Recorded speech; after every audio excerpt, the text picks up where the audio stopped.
গুরু বন্দে পুরুষোত্তম। উপদেশ রত্নাবলী। 1 নম্বর হচ্ছে মৎস্য মাংস সর্বপ্রকার মাদকদ্রব্য ও অত্যন্ত উত্তেজক দ্রব্য সেবন নিষিদ্ধ। রাজনৈতিক ও সামাজিক বিষয় চিন্তা বা তাহাতে যোগদান নিতান্তই অবিধেয়, কারণ ইহাতে অহংকার, দেশ, স্বার্থ, চরিতার্থ প্রভৃতি অনেক নিন্দনীয় ও বহির্মুখী ভাবের মন পূর্ণ থাকায় সত্যচিন্তা ও প্রেম ভাব মনে আসিতে পারে না। এইরূপ কর্ম যাহাদের জীবিকা তাহাদের অনাবশ্যকভাবে ওই প্রকার কর্ম বা চিন্তার যোগ না দেন বা যথাসম্ভব দূরে থাকেন। আপন মনের সংশয় যতদূর সম্ভব ছিন্ন করিয়া সাধ্যমতো আলোচনা দ্বারা বুঝিয়া উপদেশ গ্রহণ করা উচিত।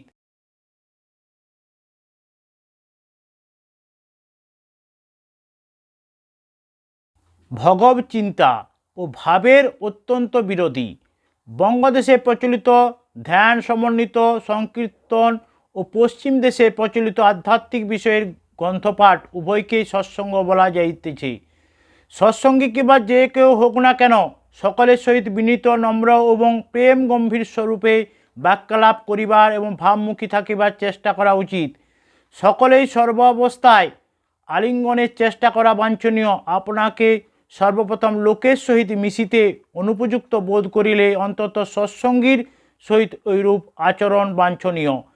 সৎসঙ্গীর চরিত্রদোষ জানিতে পারিলে কেবলই তাহারই নিকট নির্জনে বিনয় ভালোবাসার সহিত এইরূপভাবে ওই বিষয় বলিতে এবং বুঝাইতে চেষ্টা করা উচিত, যাতে সে ক্রুদ্ধ বা অসন্তুষ্ট না হইয়া বরং অনুতপ্ত হইয়া দোষ পরিহারের চেষ্টা করে। অখ্যাতি হইতে সুখ্যাতির দিক দিয়া সংশোধনের চেষ্টা শ্রেষ্ঠ। প্রেমেই ঘৃণিতকে গ্রহণ করিয়া নিজের ন্যায় পবিত্র এবং আদরণীয় করিতে পারে। সকলের সহিত বিশেষত সৎসঙ্গীর সহিত যাহাতে মনোমালিন্য না হয় এইরূপ ভাব অবলম্বন করা এবং আবশ্যক হইলে আপদে বিপদে যতদূর সম্ভব সাহায্য করা উচিত। সৎসঙ্গী যেন বুঝিতে পারে বহির্জগতে তাহাকে ধরিতে ভাইয়েরা আছে এবং অন্তরের পরমপিতা আছেন। কামিনী কাঞ্চন হচ্ছে যতদূর সম্ভব সাবধান থাকা উচিত, কারণ এই দুটির মনোরাজ্য দখল করিতে পাকা যোদ্ধা। ইহারা মনোবৃত্তির সৎ চালক, জ্যোতিষ্মান বিবেককে নিমিষে ডুবায় এবং চোরের মতো অন্তরে প্রবেশ করিয়া বিবেককে বিধ্বস্ত ও অপদস্থ করত। জীবের মন দখল করিয়া বসে, ফলে অমর বিবেক মর্মর হইয়া কত জন্ম জন্মান্তর ধরিয়া প্রবৃত্তির অনুগমন করা, জরা ব্যাধি জন্ম মৃত্যু যন্ত্রণা প্রভৃতি নানাবিধ দুঃখ ভোগ করিতে থাকে। শেষে অসহনীয় ক্লেশের আঘাতে জীব কাতর হইয়া পরমপিতার নিকট প্রার্থনা করে। ইহাতে করুণা নিধান পরমপিতা করুণাধারা তাহার উপর বর্ষিত হয় এবং তাহাকে আপনার অসীম জ্যোতিষ প্রভাবান্বিত এবং আপনার দিকে আকৃষ্ট করিয়া মনের তম প্রবৃত্তি নাশ এবং নিবৃত্তি রাজ্য স্থাপন করত, তাহাকে দুঃখ হইতে উদ্ধার এবং পরমানন্দ দান করেন। অতএব সৎসঙ্গীর উচিত যে স্ত্রীলোকের সহিত তাহারা যতদূর সম্ভব না মিশেন। স্ত্রী সৎসঙ্গীর উচিত যতদূর সম্ভব পুরুষকে পরশ বা মিলামিশে না করা।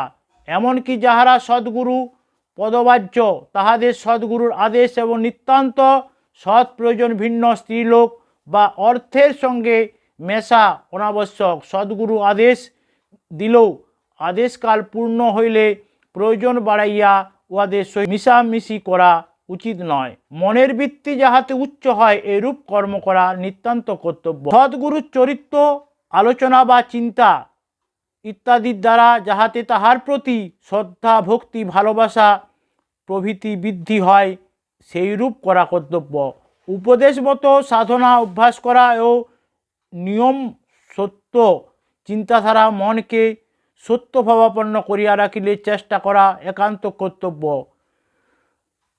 কুচিন্তা বা প্রবৃত্তি হইতে মনকে সরাইয়া রাখিতে চেষ্টা করা উচিত। মনে কুচিন্তার তরঙ্গ উঠিতে দেখিলেই এমন কোনো কর্ম করিতে হয় যাহাতে শরীর ও মন উভয়ই বিশেষ দরকার। কর্ম না করিয়া ওই প্রবৃত্তি ত্যাগের চিন্তা করায়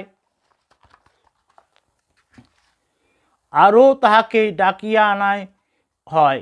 এইরূপে কুচিন্তা ত্যাগ না হইলে ক্রমশ মনের দুর্বলতা আসে এবং সংশয় উপস্থিত হয়। কুচিন্তাগুলোকে প্রথমে তাচ্ছিল্য করিতে হয়, বিরোধী এবং কর্মে শরীর ও মন নিয়োজিত করার শেষে তাহাদিগকে ভুলিয়া যাওয়া উত্তম উপায়। অন্তরে সর্বস্বর আছেন, চিন্তা করিয়া মনকে সাহসী অকপট করে রাখিতে চেষ্টা, সদ্গুরুর বচন ভক্তি ও যত্নের সহিত রক্ষা করিয়া চিন্তা দ্বারা আপন চরিত্রগত করিতে চেষ্টা, যতদূর সম্ভব মনকে নিরভিমান, নিঃস্বার্থ, নিরহংকার ভালোবাসা, ভক্তি এবং প্রেমাভাবাপন্ন করিয়া রাখিতে চেষ্টা করা। শ্রী শ্রী ঠাকুরের কথা। সকলকে জয় গুরু, বন্দে পুরুষ।